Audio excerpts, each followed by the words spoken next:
literacy levels gone down in your reign then?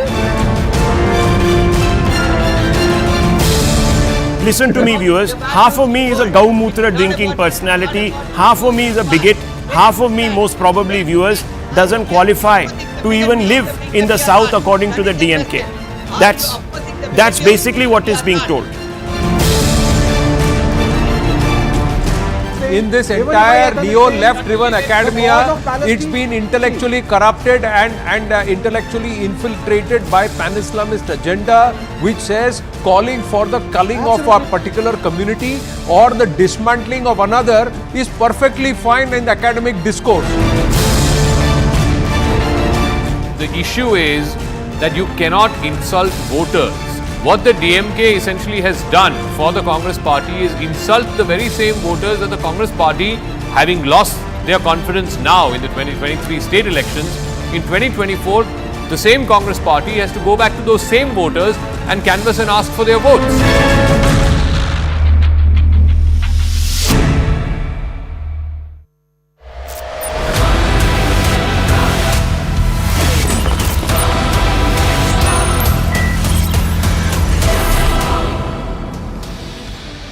Viewers, pictures tell a story. And look how much we've learnt by observation in a week. We know, for instance, that it takes about 176 bags to carry 353 crores of cash. It takes about 40 machines if you want to count the cash in about a week. You'll need at least half a dozen 5-foot-tall safe boxes in a 100-square-foot room to house the cash if you plan to store it like Congress Member of Parliament Dhiraj Sahu did in his hideouts across Odisha and Jharkhand. Viewers, it's not just cash. 3 kilograms of gold were also recovered by 50 bank officials. What we won't know, of course, and we must keep that picture of that cash hoard, viewers, in our mind. We must show it also on our screens. What we won't know, of course, is how much rupees 353 crores weighs. Because none of us working class folks presumably has ever had the opportunity to amass that much money. Unless, of course, we win the lottery. What are the chances of that? But the Congress MP certainly hasn't won the lottery. Had he won it, it would have been public knowledge. And the wealth would already have been declared to the tax authorities. He certainly also hasn't been on the show called Kaun Banega Crorepati. Because there, viewers, the maximum prize isn't as much as 350 crores. But because this is allegedly unaccounted wealth, we won't know whether Sahu, Dhiraj Sahu, the Congress MP, was a conduit or then just hoarding it for someone else. We won't know any of this, at least not till the Income Tax Department or another investigative agency goes public with the details.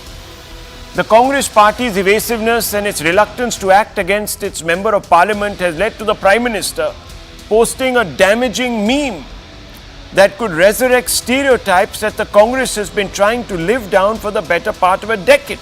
Viewers, at least since 2014. Look at those pictures. It's astonishing and astounding. Absolutely astonishing and astounding. And the Prime Minister is having a field day, viewers. He's having great fun. He just tweeted. Though I must say, viewers, it's not in the light vein that he tweeted a few days ago. Let me take you over what he said. In India, who needs money heist fiction? The Prime Minister says, when you have the Congress party whose heists are legendary for 70 years and counting. And he ends with an exclamation mark, viewers. Now, he also posted a video. I don't know if you have visuals of that video, but it might be nice to see it. There it is in the middle of our screens, viewers. That's one of the characters in the money heist who has been made to look a little like Rahul Gandhi.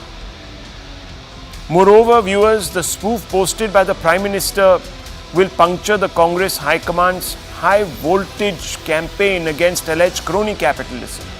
For a year now, the Congress has been accusing the Prime Minister for working exclusively to promote businessman Gautam Adani's corporate interests. But with an MP from its own ranks in the income tax dragnet, won't the public be within its rights to accuse the Congress of hypocrisy? I mean, after seeing this cash haul, viewers, you say, what is all this about?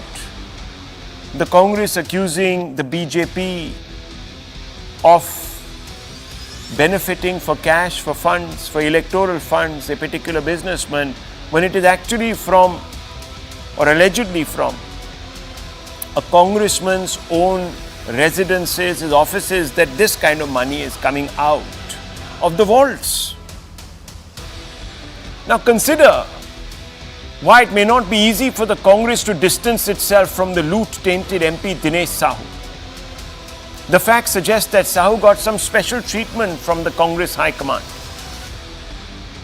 Here are the hard facts, viewers, and I always present them to you to make you put things in perspective for yourself. I'm not alluding to anything here. I'm just putting out the hard facts. Does this man have a special status within the Congress? Now, Sahu failed to win multiple Lok Sabha elections, viewers. He lost in 2009, he lost in 2014. Costly affairs, very costly affairs elections are. But he somehow managed to bag a Rajya Sabha ticket.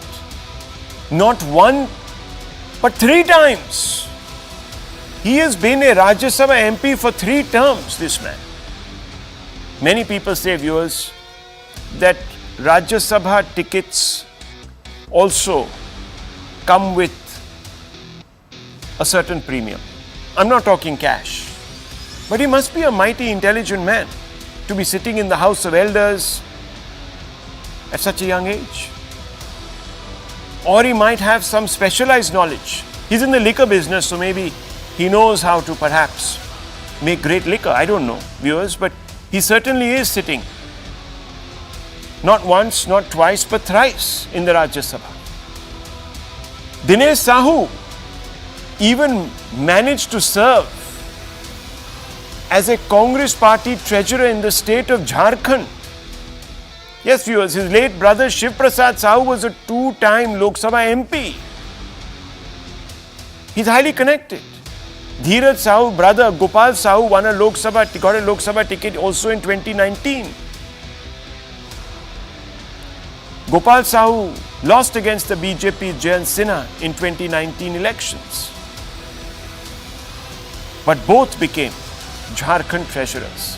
Clearly, Sahu was quite a bankable leader. Excuse the pun, viewers. Charm life indeed, viewers. Charm life.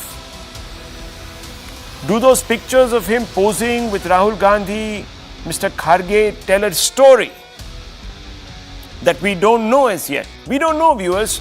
There's a lot of pressure on the Congress party.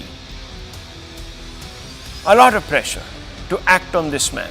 And the BJP says they're not acting because there is some special relationship. Perhaps even money has exchanged hands. We don't know, viewers. That's what the BJP says. Let's ask the big question. Why is Congress not taking action against this individual, viewers? This man who is obviously hoarding a huge amount of cash without explanation. There's been no explanation. We need to ask some piercing questions. I want to start with Abhijit Iyer Mitra tonight. Mr. Mitra, thank you very much. Thank you. Look, I don't know. I've never won the lottery, so I don't know how one can acquire so much cash in such a short time doing public service. I mean, I do a form of public service, I would think, by bringing the facts out here. You work for a think tank, so you also do some public service by spreading knowledge. Do you think in your lifetime, which I hope will go in for 1,000 years, you will be able to earn 350 crores from the work you do, from public service? Absolutely not, Rahul. But I think liquor supply is also public service. People who need libation to make their day-to-day work more tolerable are definitely Samaj Sevis, and we should salute them. Mr. Sahu is a hero of modern India, who is providing those who desperately need this kind of lubrication with the mental lubrication that alcohol provides. It is care.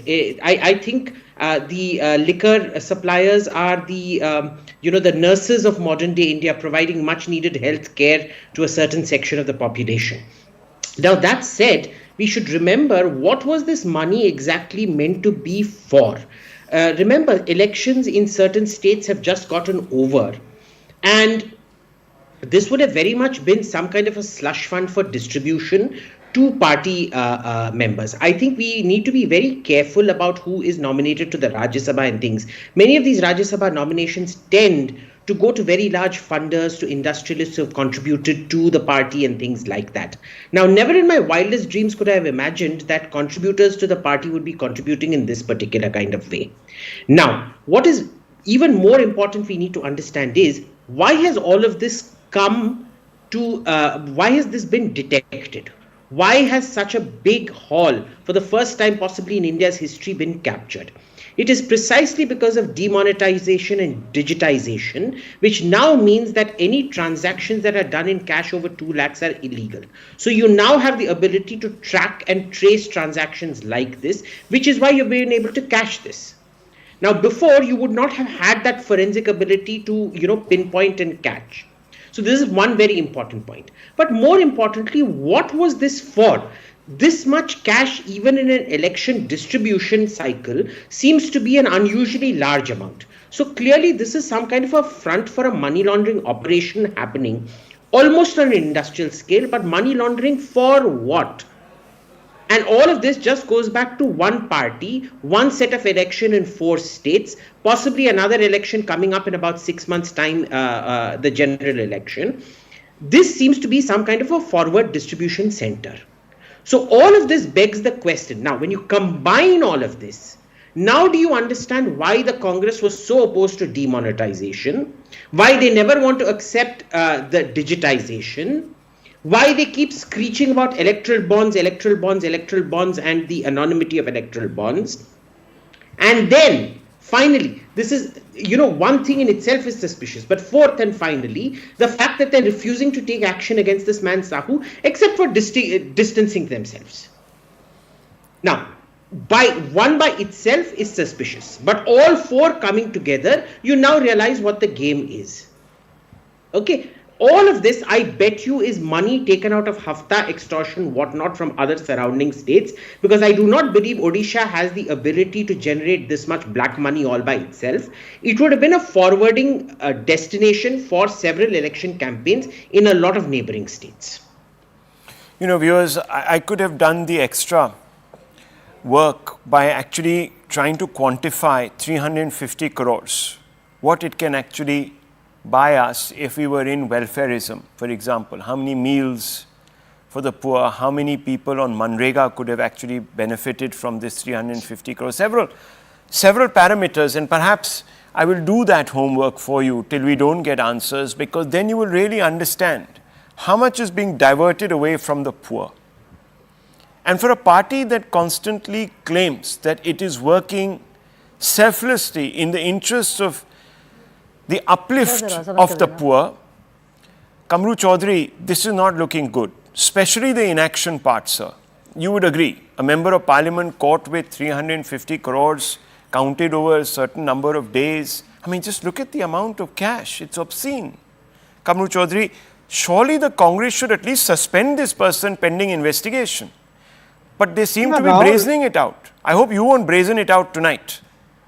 Rahul, there is no question of being brazen in this particular issue out here. When December 2021, when the country was, flabbergasted by the amount around about 200 crores in cash being seized in BJP-ruled state of Kanpur, we are always surprised. We were more surprised when 50 crores were recovered in West Bengal from a minister's girlfriend's house. So today also we are also surprised, but all this is coming from different places at different points in time, wherein one simple thing, to be very candid on your show, hammam mein sab nanga hai. There is no difference between which party's MP or which party's member is accused No, of are you saying corruption that or holding hammam black mein sab money. nanga hai to sab changa hai? That's not the way, no, sir. No, I mean, no, what are you saying? I'm not understanding. What is the logic? Everyone everyone is corrupt, so it's okay to be corrupt. No, who said so? Who said so? But you're saying When hammam mein you sab are nanga hai. pinpointing the corruption or tax evasion or the chori of a particular person with the Congress party directly, that's why I said that BJP cannot claim to be holier than thou. No, forget the Consider, BJP. They might be worse than the Congress. I don't know. no, you I have have to no be, clue. no, I'll as ask. an I'll ask anchor. Shazia Ilmi. I'll ask No, about all these other. Rahul, you see, Rahul, it's one very second, one second, one uncomfortable. second, Mr. Chaudhary, just one second. Before you start turning the lens on me, remember I have been with you on many debates where I have criticized the ED for not taking action against BJP people, for the BJP accepting corrupt people of those that are accused. So don't turn this on me. I just want to ask you a simple question. Be it as it may, sab hammam mein nanga hai, that's fine. Okay. Be that as it may. Should the Congress party not at least suspend this? You talked about a TMC. Oh, One second, yeah. minister. You talked about a TMC minister, right? You did, sir. You I mentioned talked about the BJP ruled state, the Pan Masala yeah, owner Kanpur or whatever. Then you also yeah. talked Not about whatever. That's a fact. No, 1 Yeah, second. but Kanpur, I want to. One second, Yeah, one second, Shazia. Yeah. I'll bring you in. No problems. I just want to get some clarifications out of Mr. Kamru Chaudhary. Kamru Chaudhary also talked about the TMC and that person from whose girlfriend's home, alleged girlfriend's home, a lot of money was recovered. Now, you look at what TMC did. They first dropped that person from the ministry. Not one, but two of them actually. Two ministers. When cash was recovered. I can show you those pictures also. So, they dropped him from the ministry, then they suspended him from the party. And that happened very quickly. In your case, it's been 1 week. And the Prime Minister is having a field day targeting you people, that is your party and your leadership. Not once, but repeatedly now, the BJP is going on an offensive. Your inaction is actually weakening your case. I'm only saying it in your interest. No? Rahul, thank you. Thank you for showing concern for the Congress party. But as an anchor, I was supposed to, not pinpoint your debate out here or what you are trying to project out here, that the entire money belongs to the Congress party. I've never Congress said party, that. I never said that. Did I say it? No, Show me one place I said it. goes, Abhijit Mitra seemed to suggest that. He made that connection. I'm only saying, I only quoted the Prime Minister, and I'm only saying that why isn't the Congress taken definitive action against this individual? It's been 7 days. Okay, fine. Congress party is in the wrong in this case, according to you. Now, let me finish my point of view. Before that, you interject once again. Now you tell me what is the case of Himanta Biswa Sharma, against whom the BJP brought out a video of corruption against him. He has been made the chief minister of a particular state. What happened to Chhagan Bhujbal? In the court, the ED went and says that we have lost the charge sheet, how we are not going to proceed against him. What about the case of the present CM designate of the Bharatiya Janata Party, Mohan Yadav, after he was announced as the chief minister of Madhya Pradesh? There were plenty of corruption cases of land grabbing in Ujjain have come up, alleged. I'm not suggesting that I know that he is corrupt, but these are all alleged claims that are coming up out here. You take the case of Shubhendu Adhikari. He was openly caught taking money from the people. He was openly accused in a Sharada scam. You have all taken them into their basket, into your Bharatiya Janata Party's basket, and you are suggesting that the entire money that has been seized from a particular politician belongs to the Congress party. Now, Rahul, tell me one small data point that I want to place before your viewers. Can I come in, please? 2019, Let him finish. And in 2019, and approximately 60,000 crores were spent in the elections, as some portals have suggested, out of which 16,000 crores were collected through the electoral bonds. Now that leaves us around 46,000 crores to be collected by cash. You imagine the number and amount, the huge amount that was flowing during these elections. Now that's why I said Hammam mein sab nanga hai. Okay. So Now if the Prime Minister said on 2016 Okay. that Sara Kala Paisa wapas aa jayega because of the demonetization. Now my question to you is, Rahul, either you accept the demonetization has failed very badly, or else you say that the corruption can never be eradicated from the party. There will always be dishonest people in the political spectrum. But the discourse and but level this, of dialogue this that great- the Prime Minister this great- is bringing No, out here but, in the public dialogue Kamru Chaudhary, is look, beyond. I salute you, sir. It's very well researched commentary on the state of corruption, electoral corruption, political corruption in this country. I mean, I salute you. You've done a fantastic job, and I feel very privileged to anchor a show where my panelists are extremely well versed with the subject. But that's all very academic. I'm asking a very simple question. All of this is fine, sir. I accept it, and I believe that we have a bigger, larger problem. We must go in there, strike down these electoral bonds. I'm with you, and I say it very openly. My point is, today, the shoe is on the other foot. You have been accusing for 1 year the Prime Minister of promoting the interests of one particular businessman and making money out of that. The money, however, which no one sees, is coming out of a Congress MP's coffers, of his vaults. So, you have said that the Prime Minister must step down. Constantly this is raised in Parliament. Today I'm asking you, why aren't you applying this same yardstick to your own MP? Ask him to resign his seat forthwith, to come clean, suspend him from the party pending investigation. I'm not saying you hold him guilty. You say, okay, till you are being investigated. Rahul, I have got one simple question, counter question for you. Okay, sir. Has the income tax authorities issued a statement on the seizure? Do you know, is this Sir, they the have. proceeds of crime? They have. Is it? They have. Do you I know actually that this is the money Sir, that Sagan I Bhujbal has have been the accused? income tax this authorities. This is the money that Sir, Shivandi Adhikari has been accused okay, of. no, forget Shuvendu Adhikari for a moment. I'm talking about Mr. Sahu. Yes, Mr. Mitra wants to come in, and then I want to bring in the BJP spokesperson. The IT department has issued a Rahul, statement. 10 viewers. seconds, 10 seconds. One if second, I one finish, second, if you one let second, me. one If second. you let me. 1 second. Yes. Abhijit Can I Mitra. just point out Yes. that my dear friend Kamru is not answering the questions except to give counter questions to everything. All right. Now, imagine drugs get seized in an Adani port. The government has actually gone and caught someone peddling drugs, but because the port belongs to Adani, the ship does not, they accuse the ruling party of corruption out there. Okay, it's not degrees of distance, even then it is the BJP's corruption. But we shouldn't accuse the INC, even though it was an INC MP's house, that all the money got caught of corruption. Next, they rail against electoral bonds. Just this morning, Raghuram Rajan, their favorite economist, quote unquote economist, has been railing against electoral bonds, justifying this entire seizure, claiming that it is opposition parties have to do this because the system is rigged against them. So that means that entire 46,000 crores that Kamru is talking about is opposition money, because according to their own logic on electoral bonds, all the money then is going, all the illegal money, rich black man by money. then, considering money is going to the Congress. Third, Rahul, the very if the 46,000 crores is the opposition money, then why you should have been begging for elections? Okay, This is one second. Why I don't are know you who's fighting begging over for the whom. electoral bonds? Okay, 1 minute. Let me bring in Shazia Elmi.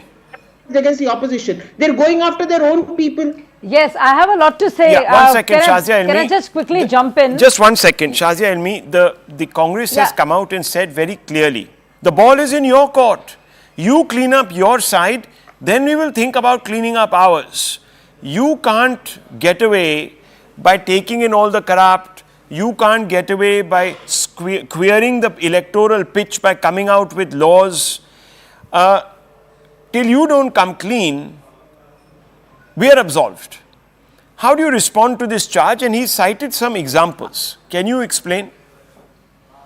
I mean, Rahul, how rich a charge can Congress make at this point of time?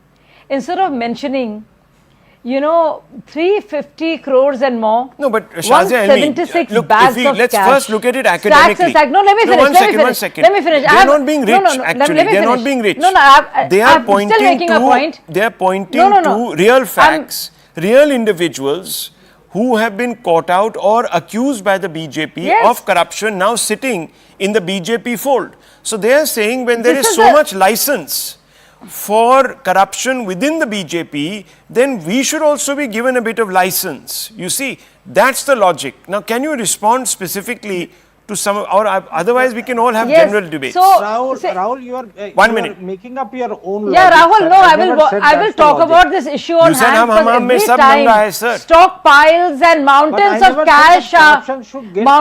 cash are intercepted and found. This is a standard spiel that we get, instead of mentioning what has actually happened. Now, I don't know whether it all belongs to Congress party or not, but this is a Congress MP. His brother has been MP twice over. We're looking at Jharkhand and look at the vulgar display of wealth. And when you look at Jharkhand, where 46%, in fact 48% of people are malnourished. Imagine this government and this party and its commitment to the poor, that, you know, at a stage where 48% people are actually malnourished, more than 42% people of Jharkhand are below the poverty line. There is this individual who is an old Jharkhand hand, has been an MP thrice over, brother has been a Lok Sabha MP from Ranchi twice over, and these are the stacks and stockpiles of cash. Electoral bonds have a digital footprint. They go through the bank. There is a trail, but cash, actual cash has been found there. And this is the brazening out. I hear Kamru Chaudhary talk, you know, broad brushing it and saying, oh, it happens to everybody, hum mein sab nange hain. It's not good enough. And if BJP and those who have joined the BJP have been found of corruption and the cases are on, I don't think that the ED or any agency should slow it down or come in any way. But that does not mean, no, let me finish, sir. Kamru ji, let me finish. You spoke at great length. You know, UPA time, UPA 2 in fact, it was Subramaniam Swamy and Prashant Bhushan who filed charges and there were complaints. What stops you from making these complaints against any of these people that you keep talking about and you keep bringing them in? Every time your people and your alliance partners are found with mountains of cash. Matlab, it's shameful to look at it. It's so vulgar to look at it in a poor state like Jharkhand. I mean, that is sickening to me. You look at the state and you look at this and you just say, how is it even possible? Let me bring in. This is like staggering. So the BJP says, look, don't try to confuse issues here. And then to justify electoral and say bond funds that, received through electoral bonds have a digital trail. They do. They are of course declared. They are parked in banks, etc. The SBI knows. But let me bring in Dr. Aman. अगर नंगे हैं तो उनको कपड़े पहनने पड़ेंगे. One second. कपड़े पहनने पड़ेंगे, she says. Okay, one second. So there are two issues here, viewers. One is about taking ownership of a larger process and reforming it. We can have that discussion another time. Today we are going to focus on the particularities of this case, Dr. Aman, and I want to ask you, are you satisfied with the Congress's response, which is inaction, total inaction, against their own MP who has been caught allegedly with a lot of money? Yeah, Rahul, I waited patiently. I hope you will give me at least 1 minute uninterrupted, without any interruptions. First, I know facts are somewhat irrelevant in India today, but first let us look at the facts of this case. The vast majority of the money has been seized in raids on premises of both distilleries, in which this Dhiraj Sahu is not even a director. His family members are directors, so they have been in business for only the last 40-50 years, and they have run liquor. Everybody knows what kind of money is there in the liquor business. They have a liquor business, they have an infrastructure business, they have all kinds of businesses. They will have to explain to the income tax authorities the source of this. But I just want to ask, when the bulk of the money cash has been recovered from a premises in which this Congress MP is not even a director or not an owner in this particular business, then to say that this money is the money of the Congress party or meant to be given to the Congress party is, I don't know how we make such a leap of faith. Let me give you one more example. In 2011, there was a raid on a particular business group in Mumbai.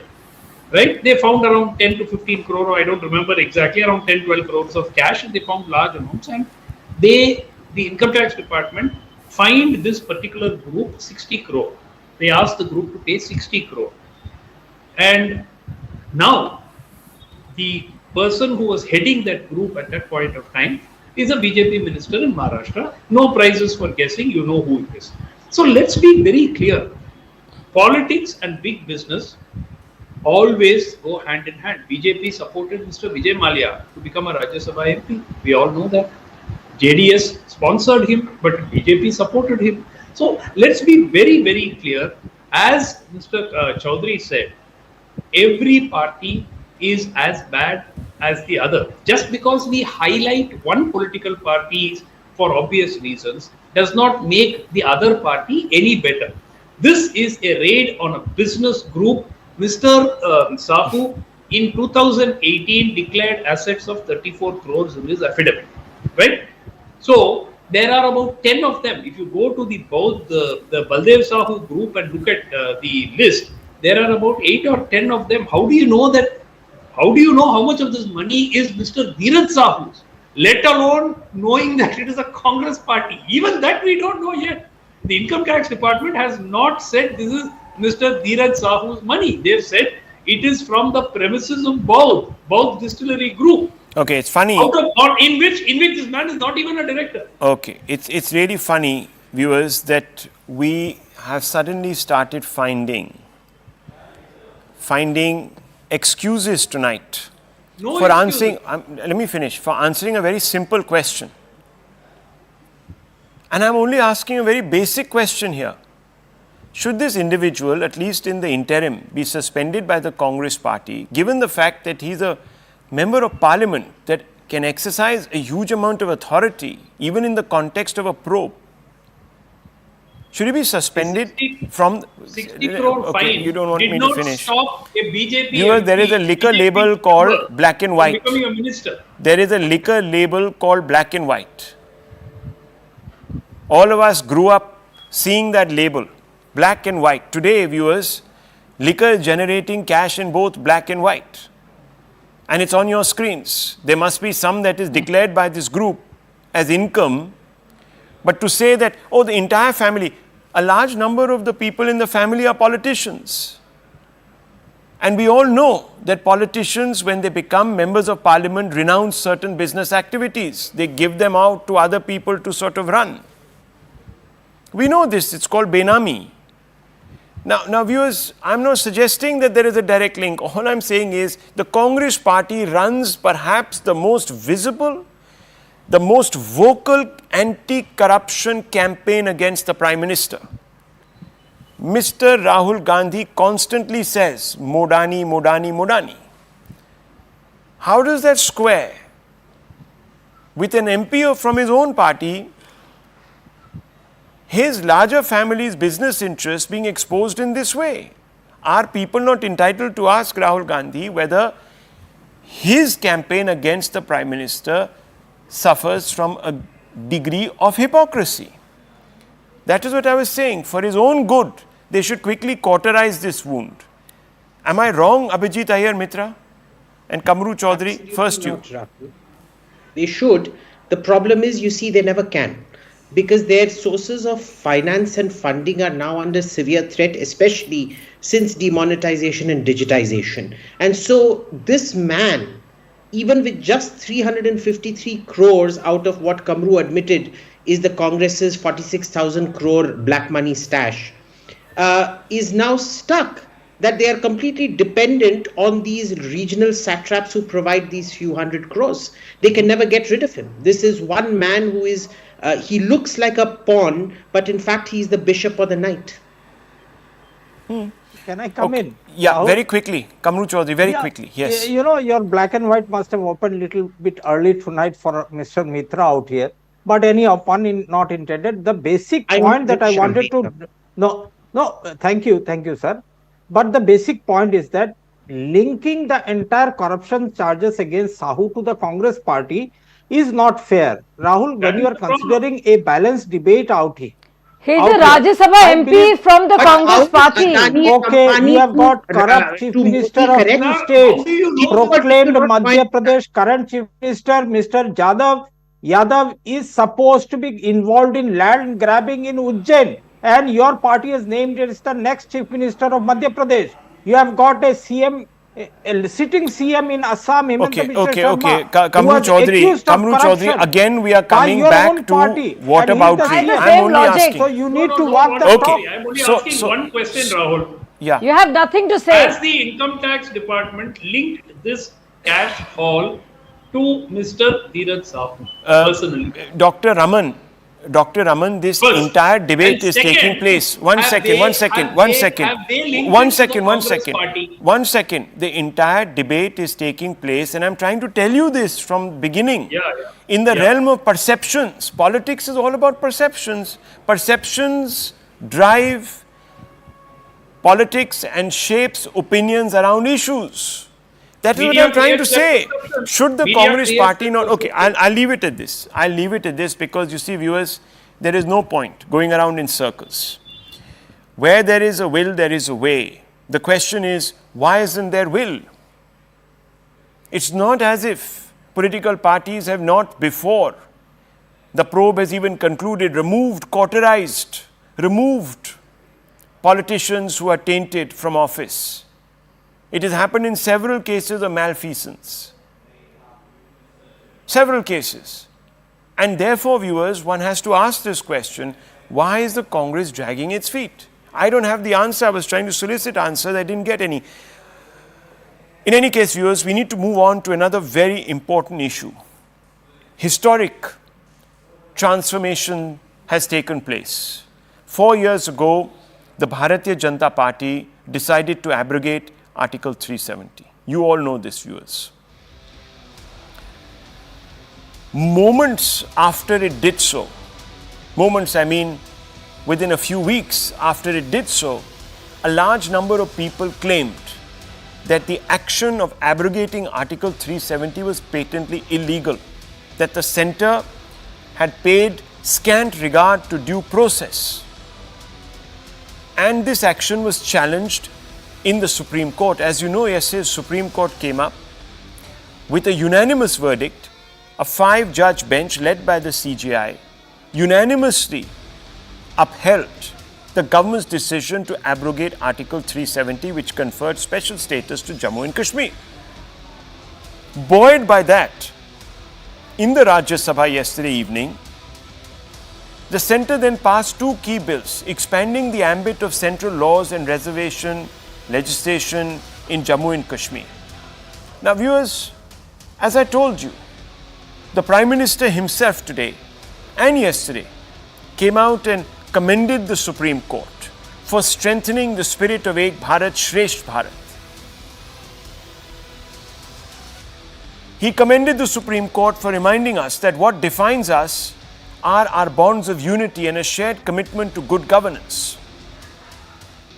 But viewers, whether it's the Congress party or other mainstream parties in Jammu and Kashmir, they are all opposing even the Supreme Court. And they are saying that given a chance, if they're back in power, they will revoke the abrogation of Article 370. Viewers, many people, including those in the BJP, are saying that if you were to revoke the abrogation of Article 370, i.e. bring it back onto the books, you will once again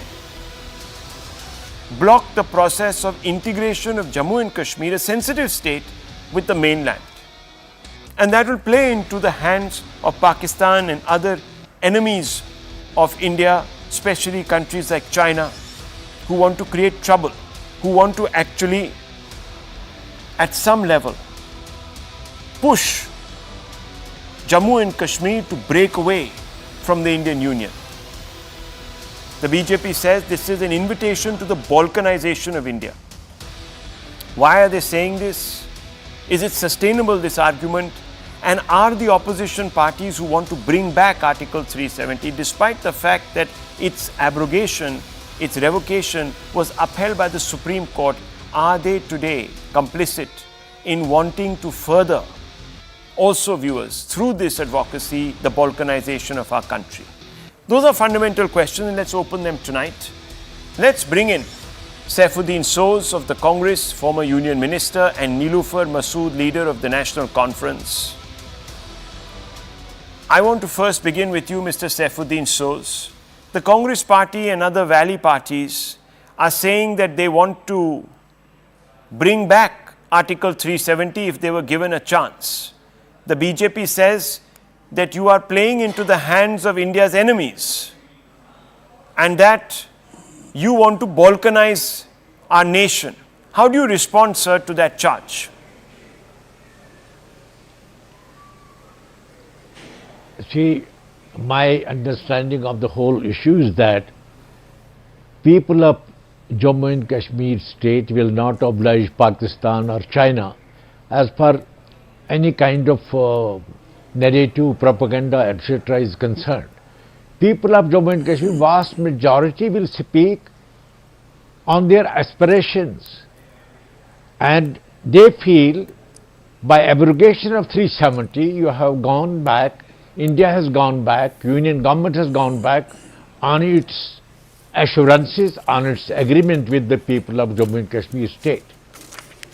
When we did not merge with India, we acceded to India. Maharaja Hari Singh acceded to India in certain subjects, and thereafter the popular government under Sheikh Sahab, ratified Maharaja's accession. Then came the Delhi Agreement, which enunciated the areas that were marked, where Union laws would apply, where this J&K assembly was free to make laws. But now is a situation that government of India has gone back on those promises and they abrogated 370. 370 could be considered to be abrogated by a discussion. Here is the main city, which is a vibrant situation. They are committed with the Union of India. We have acceded to India. Nobody can, deny that. But we have not merged. That is the difference. And here is the situation that Government of India has gone back on its assurances, on its agreements. Sir, would you agree and that the assurance could not have, kindly listen to me. Unilaterally, Government of India could not abrogate Article 370. Therefore, a vast, overwhelming majority of the people of Jammu and Kashmir feel very sad, and they will have their constitutional democratic struggle, a sustained movement, a peaceful movement, a democratic and constitutional movement for restoration of the internal autonomy as enshrined in the Article 370. Okay. Sir, this is the, can I ask you a counter question very quickly before I bring in Nirmal Singh ji? Yes, the counter question, any number of questions, why not? Mr. Soz, you said that an assurance was given to Jammu and Kashmir. An assurance? Yes. Sir, if you read the draft of the Article 370 bill, if you read the masthead of that bill, it says that it was both, as you know, transitory and temporary. The Supreme Court itself today has quoted that, number one. Number two, sir, Karan Singh, the Yuvraj, the Supreme Court pointed it out, not Rahul Shivshankar. The Supreme Court said, signed a proclamation saying he was that... ex-Yuvraj, you can't call him Yuvraj at this moment. Sir, he was. I'm only quoting the Supreme Court. They were talking in a historical sense. So, the then Yuvraj, Karan Singh, signed a proclamation saying that India had merged, that Kashmir had merged with India. And on the grounds, on both those grounds, that the Article 370 was transitory and temporary. Is it not a fact? That was the assurance, that it was going to be temporary and transitory. There is a reason why it was transitory and temporary. You see, Iyengar added this transitory also Sheikh Mohammed Abdullah had then refused to move this, for moving to support this proposition, then Maulana Azad in anger, explained on behalf of Jawaharlal Nehru and Sardar Patel that let the expression be there, but it cannot be abrogated unless the union and the people of Jammu and Kashmir, their representative government, agreed with the union. There are so many things, but when you have an agreement, there is a lot of discussion around. And Sheikh Mohammed Abdullah was, Maulana Azad came, anger came, then Maulana Azad said, the question is that we have to live together, etc., etc. So that ends the Mohammed debate. Abdullah agreed. If Sheikh Abdullah agreed, it ends the debate, sir. If your own founder of your own party agreed, of the on National what he Conference agreed, that's the end of that. He agreed that it is going to be temporary and transitory. See, listen, there was full assurance on the part of Jawaharlal Nehru and Sardar Patel that this temporary doesn't mean.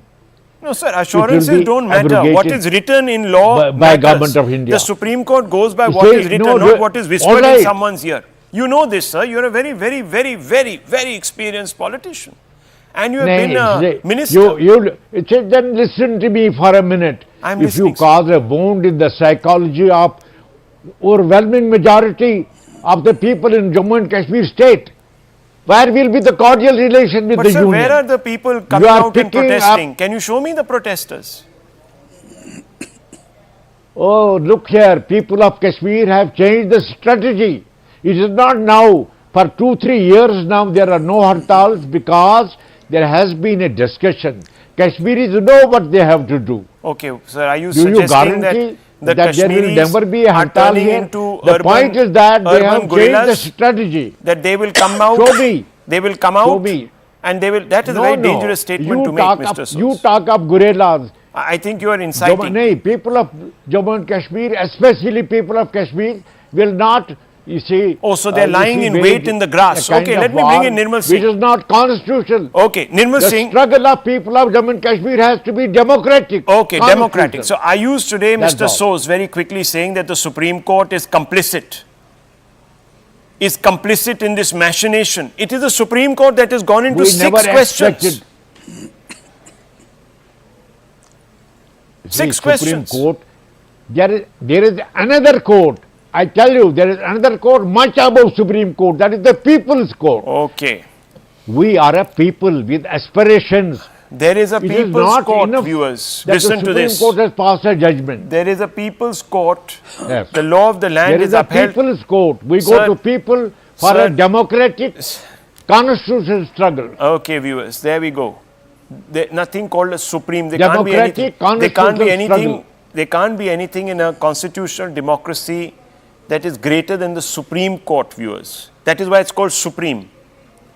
Now you can be rhetorical and say, yes, there will be a People's Court and we will do danga, ladai, jhagda and all of that. That doesn't work. One second. Let me bring in ex-Jammu and Kashmir deputy. We shall go to the People's Court. You can go to the People's Court. The elections will be held. And if you are defeated. Our struggle will be democratic and constitutional. Great, sir. Mr. Sos, in case you lose the election, will you accept that verdict? Okay. Will you, fine, you're not accepting or you're disappointed in the Supreme Court verdict, but if the Congress party is not re-elected in Kashmir, will you accept at least that verdict? I am not speaking for the Congress party. Oh, I am not speaking for the Congress party. Okay. I am speaking as Saifuddin Sos for myself. Okay. Congress so if Saifuddin Sos contests the election, he goes to the People's Court and he loses there. If he loses in the People's Court, if you were to contest the election, or a friend of yours who is sponsored by you is to contest the election and loses, will you accept that verdict? People's Court. Okay. Let me bring in Mr. Nirmal Singh. Mr. Nirmal Singh, how do you respond to this charge? It's a dual charge that you've gone back on your assurances that they're disappointed by the Supreme Court and the people's struggle will continue because there is a People's Court which is greater than the Supreme Court. I'm sorry that a seasoned politician who belongs to the old generation is saying this. And moreover, he's a professor. He's questioning the Indian nation. He's questioning the parliament. He's questioning the Honorable Supreme Court. Expression. I'm not questioning the Indian nation. Please, we are I didn't interrupt you. This, please. Why do you say please, I Professor question Sahu, Indian nation? listen. Please, you speak when your turn comes. This is the desperation of this old generation. And Dr. Farooqullah, in the same desperation, he has said, help with Jammu and Kashmir. This is the unfortunate part. But the people of Jammu and Kashmir are showing them the path. There is peace in Jammu and Kashmir. They are trying to incite them. And they are saying that we will struggle for it. We will fight for it. Where is the fight? They will seek the help of Pakistan. The terrorists, they were doing it. They were doing it. Which ultimately, it would cost us 42,000 lives in Jammu and Kashmir. They must understand it. Professor Soj, you must listen to the writings of the wall. Read the writings of the wall. The killings are a different Much of the subject. water has been flown from in Jhelum, in Chenab and Ravi. Nobody is listening to you. Please. All right. Don't if nobody will listen do to the things which ultimately leads to violence. Right. You are inciting. You are inciting the people. I said you have no respect for the democratic institutions. Whether it's parliament, whether it's Supreme Court. So far as these the discussion to which he was referring, all those things they have been there, maybe there. Okay, but let me Muhammad Sheikh Muhammad Abdullah had not. One second. Nirmal Singh ji, let me just come in here for 30 seconds. Viewers, look. There are many people who are going to build this victim narrative that a promise was made. The promise that we go by, viewers, was reflected in words. Forget the spirit. In letter of the law. The Supreme Court only goes by the letter of the law. It will analyze the law. It goes by what is apparent, not what was whispered in some corridor or some meeting. And what did it find? When it reads the body text of the article concerned, it said it was under the temporary and transitory clauses of the Constitution. Therefore, viewers, the government of the day, if it has the will, could have struck it off the books. It went into the question whether the Constituent Assembly's prior permission was required. It came out and said no, because the Constituent Assembly itself was a temporary one. It then looked at various presidential orders that were passed. Not one, but more than 50 presidential orders were passed in the same manner, viewers, to extend provisions of the Indian Constitution to Jammu and Kashmir. No one said anything. A large number of those presidential orders were passed by Mr. Saifuddin's party, the Congress, when it was in power, including Jawaharlal Nehru, to dilute the provisions. At that time, Saifuddin Soz was not standing and abusing the Nehru-Gandhi family. He wasn't, viewers. So today, I want us to listen, because the only sentiment that matters is the one that is being expressed by these politicians. Listen today to Farooq Abdullah. In Parliament, outside Parliament. Listen to what he says. Can you believe it, viewers? Jammu Kashmir जहन्नम में जाए हम क्या करें जम्मू कश्मीर तो ले गए वहीं ले गए आप लोग क्यों कर दिया लोगों के दिल जीतने हैं कैसे जीतोगे लोगों के दिल जब ऐसे वैसे चीजें करो जिससे लोग आपसे और भी दूर जाए जहन्नम में जाए Jammu and Kashmir can go to hell, viewers. They're on the losing side. And that is desperation speaking. I'll take a short break.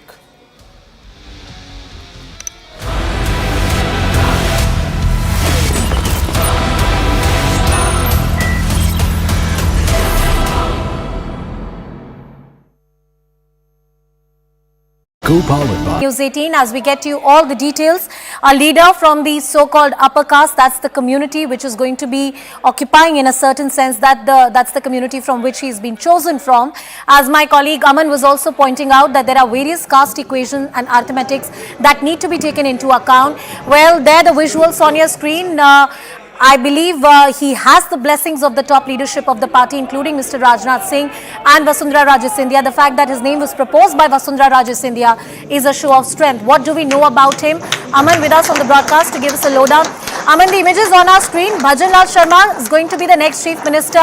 Give us a sense, give us a brief history and background of the soon-to-be, sworn-in Chief Minister of Rajasthan. Well, he is the first-time MLA now from Sanganer Assembly seat. This is a seat in Jaipur, one of the seats in Jaipur from where Bhajan Lal Sharma contested. This time, what I'm learning more is that he's also been a long-time person of the organization in the BJP in Rajasthan. He's been a Pradesh Mahasachiv for 4 times in the Bharatiya Janata Party. He is this time he's contested his election from Sanganer seat in Rajasthan, and I saw some leaders actually had gone to campaign for him, an upper caste leader. So BJP doing the perfect balancing, Anusha.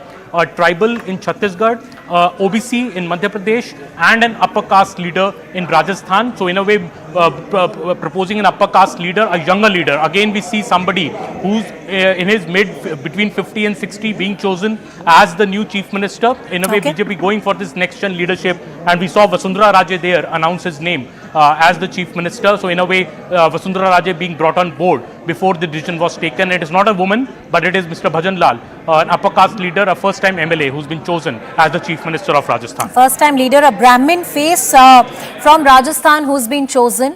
That's the kind of choices that the BJP has made. Once again, putting that out for our viewers, you have the MLA from Sanganer, a first-time MLA who's been chosen as the next Chief Minister of Rajasthan, Bhajan Lal Sharma. He has the blessings of Vasundhara Raje Scindia. Let's try and listen in. I believe there's also a press conference that is scheduled to happen. आप सभी विधायकों की तरफ से भजन लाल शर्मा को हार्दिक बधाई देता हूं। मैं आप सबको के नेतृत्व में राजस्थान प्रगति के रास्ते पर तेजी के साथ बढ़ेगा, ऐसा मेरा पक्का विश्वास है। केवल भजन लाल शर्मा ही नहीं बल्कि पूरे सारे विधायक जो भी मंत्री बनेंगे, मंत्रिमंडल के सदस्य, सभी के सहयोग से ही यह काम संभव है।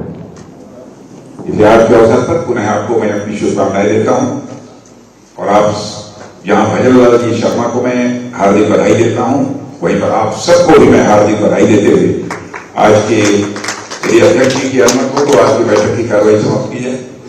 तो आज की बैठक की कार्रवाई समाप्त हुई। धन्यवाद। That was a brief announcement by Mr. Rajnath Singh congratulating the new Chief Minister. माननीय राजनाथ जी, माननीय मुख्यमंत्री प्रेस के लिए जाके मुख्यमंत्री दल के नेता वापस आएंगे, उसके बाद आप उनका स्वागत सत्कार कीजिए। अभी प्रेस के लिए जाने दो।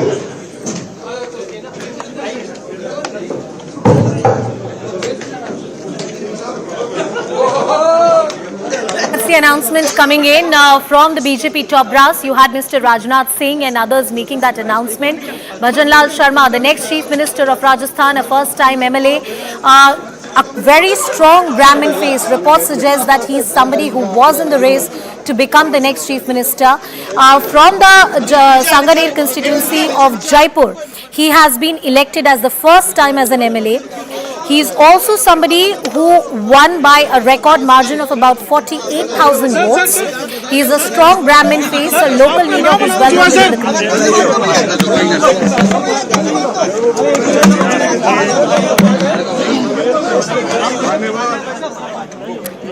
All right, we'll await if there's a reaction that comes from Mr. Bhajan Lal Sharma, the Rajasthan Chief Minister-elect.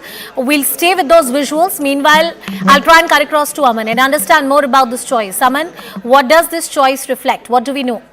Choice, I think, reflects a surprise. Anusha, the first somebody whose name has again not featured in any speculation so far. We just acting minutes before I heard that Bhajan Lal Sharma could be one of the contenders. A word from one of the MLAs inside the meeting, and within minutes we had his name being announced. He's the first time MLA from Sanganer seat. This is a seat, urban seat in one of the Jaipur seats, in fact. And I had remember seeing his campaign once in Jaipur while I was there, and seen as an upper caste forward leader, a man which some people in the BJP are telling me from Rajasthan, a strong organizational man. He's been involved in this party organization in a big way.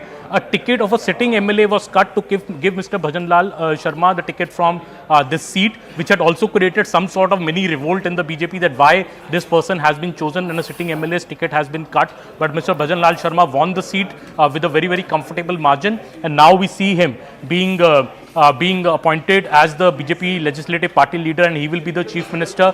Vasundhara Raje announcing his name at this meeting today. She was handed over a chit by Mr. Rajnath Singh just before the meeting we saw. So in a way, BJP going in for this generational change that we had been speaking about earlier, choosing a younger leader. In a way, he is very much like Vishnu Deo Sai or Mohan Yadav in Rajasthan and Madhya Pradesh respectively, a leader of almost the same age group, a leader in his 50s, seen as somebody who will be the next gen leadership of Rajasthan. BJP moving away from its big faces like Raman Singh, Shivraj Singh Chauhan and Vasundhara Raje, going for a next gen leadership. In a way, the Vajpayee era leaders, Anusha, be it Vasundhara Raje or be it Shivraj Singh Chauhan or Raman Singh, now fading a bit in the background, and we're seeing this new leadership of the BJP, which in fact Kailash Vijayvargiya yesterday I remember mentioning while speaking to us that this is the new India, and this is new India under Mr. Modi, in which the younger leaders need to come forward and take the leadership positions, Anusha. Well, we are surprised. That's first thing. I agree with you, Aman. Now, Payal is also with us on the broadcast. Payal, what more details do you have about the new Chief Minister-elect?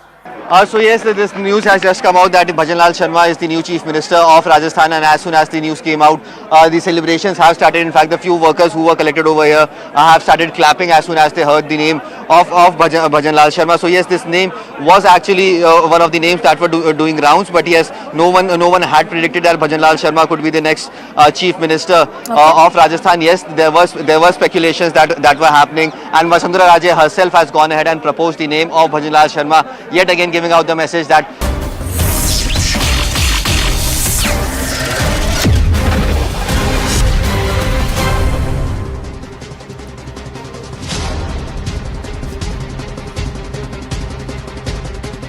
Namaste, Jai Hind, and welcome to this edition of The Right Stand. I am Anand Narasimhan. Has Prime Minister Narendra Modi and his team stumped the opposition's caste census card with 3 new BJP faces in the heartland states of Rajasthan, Madhya Pradesh and Chhattisgarh? A tribal leader in Chhattisgarh, an OBC face in Madhya Pradesh and a Brahmin face given the top job in Rajasthan. Core Sangathan workers and long-time BJP loyalists have been given the nod. Those who have organizational experience along with a certain popularity, a certain currency with the voter in their respective states and regions have been picked. Most importantly, the BJP has carefully chosen the top 4 in these 3 states. So the CM, 2 deputy CMs and the